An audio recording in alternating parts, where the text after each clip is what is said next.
అందమైన లోకమని రంగురంగులు ఉంటాయనే పాటలో గడ్డి తాగి ఆవు పాలిస్తుంది, పాలు తాగి మనిషి విషమవుతాడు, అది గడ్డి గొప్పతనమా, ఇది పాల దోష గుణమా అని. అలా పాలు తాగి విషమైన కొంతమంది వ్యక్తుల గురించి ఇప్పుడు మాట్లాడాల్సిన అవసరం వచ్చింది.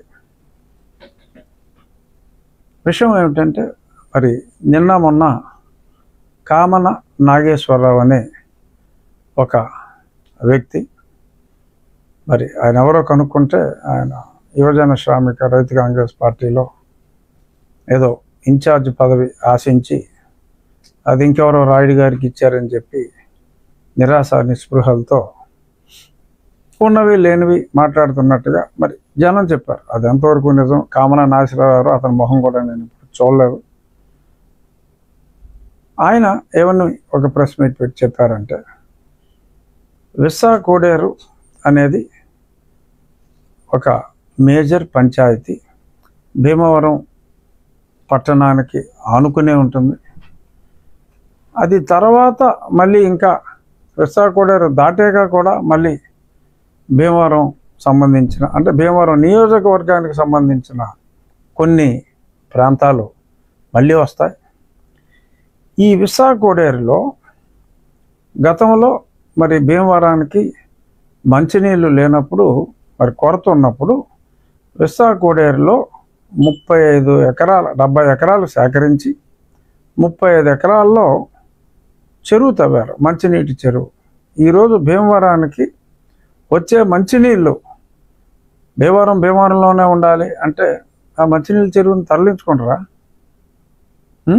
నీకు మంచినీళ్ళ చెరువు విస్సా కోడేరు ఉండి నియోజకవర్గంలో ఉండొచ్చా? తాగేస్తావా? భీమవరం వాళ్ళకి ఇంకో 35 ఎకరాలు మంచినీటి వంకతో సేకరించింది ఇళ్ల స్థలాలకు ఇచ్చారు. ఎవరికి? ఉండి నియోజకవర్గ ప్రజలకు కాదు, భీమవరం నియోజకవర్గ ప్రజలకి ఇచ్చారు. ఎప్పుడు జగన్మోహన్ రెడ్డి ముఖ్యమంత్రిగా ఉన్న సమయంలో భీమవరం నియోజకవర్గం వాళ్ళకి ఇళ్ల స్థలాలకి ఉండిచ్చారు. అప్పుడు ఉండి కావాల్సి వచ్చింది. విస్సా కోడేరు చెరువు తవ్వడానికి నీకు ఉండి కావాల్సి వచ్చింది.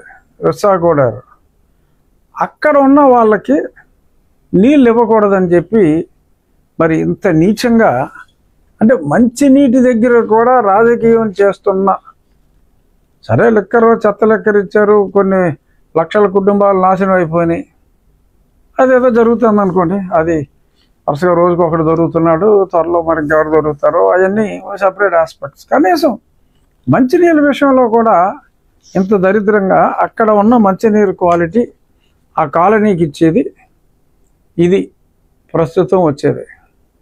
ఆ కాలనీ వాసులు మరి వచ్చి మొరపెట్టుకుంటే మాకు మంచినీళ్ళే లేవు అని మొరపెట్టుకుంటే టెంపరీగా ఆ విస్సా కోడేరు నుంచి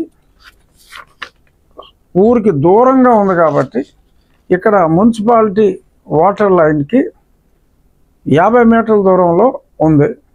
ఊరికి ఈ ప్రాంతం ఆల్మోస్ట్ 3 కిలోమీటర్ల దూరంలో ఉన్నందువల్ల వీరికి ఇక్కడి నుంచి మంచినీరు ఇమీడియట్గా అవ్వాలంటే ఇక్కడి నుంచి ఇవ్వాలి.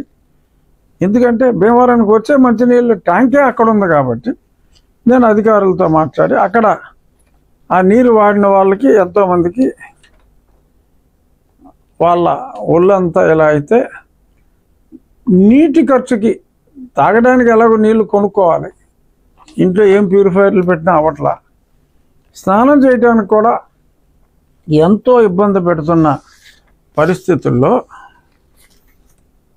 ఎంతో ఇబ్బంది పడుతున్న అలా దీన పరిస్థితి చూసి సంబంధిత అధికారులతో మాట్లాడి చట్టాలకు అనుగుణంగా, అంటే వాళ్ళు మేము double the water amount charge చేయాల్సి వస్తుంది, అంటే డబుల్ ది అమౌంటే మీరు ఛార్జ్ చేయండి అని చెప్పి ఆల్రెడీ వాళ్ళ డబుల్ ది అమౌంట్ పే చేసి, అంటే అసలు పేమెంటు చేయలేదన్నట్టుగా ఆ కామన్ నాగేశ్వరరావు మాట్లాడితే డబ్బులు పే చేశారు. పే చేసి డబుల్ తర్వాత నీటి ఛార్జీలు కూడా డబుల్ పే చేయడానికి కమిట్మెంట్ ఇచ్చి ఇన్ని చేసిన తర్వాత మరి దానికి ఎగ్జిక్యూటివ్ ఇంజనీర్ పబ్లిక్ వర్క్స్ అనుమతి కూడా తీసుకుని ప్రొసీడ్ అవ్వమని రాష్ట్ర ప్రభుత్వం అనుమతి ఇచ్చిన తర్వాత మున్సిపల్ శాఖ ఆ అనుమతి కూడా తీసుకొని ఇప్పుడు ప్రారంభించబోతున్నారు. ఒక 50 ఇళ్ళకి తాగటానికి లేక స్నానాలు చేయడానికి కూడా వీలు లేక ఇబ్బందులు పడుతూ ఉంటే ఏ ఊరు నుంచి అంటే తల్లి పాలు తాగి రొమ్ము గుద్దే నీచ సంస్కృతి ఈ నాయకుల్లో ఆ పార్టీకి సంబంధించిన నాయకులు నాకు తెలిసి ఇటువంటి విష పురుగుల్ని ఈవెన్ ఆ పార్టీ అధినేతలు కూడా హర్షించరేమో అని నేను అనుకుంటున్నా. భీమవరం కాలనీ అక్కడ ఈ తాగే ప్రతి చుక్క వచ్చేది అక్కడి నుంచా? మీ ఊర్లో మీ డంపింగ్ యార్డు డ్రైన్లు వేస్తారా? కానీ ఒక 50 కుటుంబాలకి తాగడానికి నీరు డబుల్ ది రేట్లో సప్లై చేస్తే అన్యాయం, చేతులు బాగానే అంటారా? ఎంత డబ్బులు ఇచ్చేస్తారా? డబుల్ ది రేట్ ఇచ్చి ఆ పని చేస్తే అధికారులకి డబ్బులు ఇచ్చేస్తారా? వాళ్ళు ఎలా ఉన్నారు? వాళ్ళ పరిస్థితి ఏంటి? ఓ పక్క మరి రోజు పేపర్ చూస్తే కనపడతానే ఉంది ఇది బాగుంటుంది. ఇక్కడేమో ఏమీ మాట్లాడటానికి ఏమీ లేక మరి ఈ రకంగా మరి మాట్లాడటం అది ఒక నీచ సంస్కృతికి, నీచ ప్రవృత్తికి నిదర్శనం. అన్ని క్లియరెన్సులు రూల్స్ ప్రకారం అప్టైన్ చేయడం జరిగింది. నిరాహార దీక్ష చేస్తావా చెయ్యి, చచ్చేదాకా ఎవరో రాకుండా కాపాడుకుంటాం, ఈ జోలికి ఎవరో రాకుండా కాపాడుకుంటాం. మీరు నిరాహార దీక్ష చేస్తాను, అది చేస్తాను, ఇది చేస్తానని మాట్లాడుతున్నారు కొంతమంది. చూసుకోండి, ఒకటి పట్టుకు గ్యారంటీ ఇవ్వగలను, మిమ్మల్ని ఆపడానికి మటుకు ఈ నిరాహార దీక్ష భగ్నం చేయడానికి ఎవరు రారని హామీ ఇస్తాం. చేయండి. విశాఖోడేరులో మారుమూలన ఉన్న కాలనీ వాసులకి మంచినీళ్ళు ఇవ్వడానికి వీల్లేదు అని యువజన శ్రామిక రైతు కాంగ్రెస్ పార్టీ భీమవరం కార్యవర్గం నిర్దేశించింది అని దమ్ముంటే ప్రకటించు, చూద్దాం. మీరిస్తా, మీరు ఆమరణ నిరాహార దీక్షకు వచ్చండి. ప్రజలకు నీళ్ళు ఇస్తాం, మేము ఒప్పుకోం. మేము ఇచ్చిన చెత్తలు ఎక్కడ తాగాలి, జనం చావాలి, ఆ కరాల రుచి మధ్య మేము సేద తీరాలి, మా నాయకులు సేద తీరాలంటే ఇక్కడ జనం ఇలా ఇలా గోకుంటా తాగడానికి నీళ్ళు లేకుండా ఏ సమాజంలో ఉన్నావా మనం? ఎటువంటి సమాజంలో ఉన్నాం?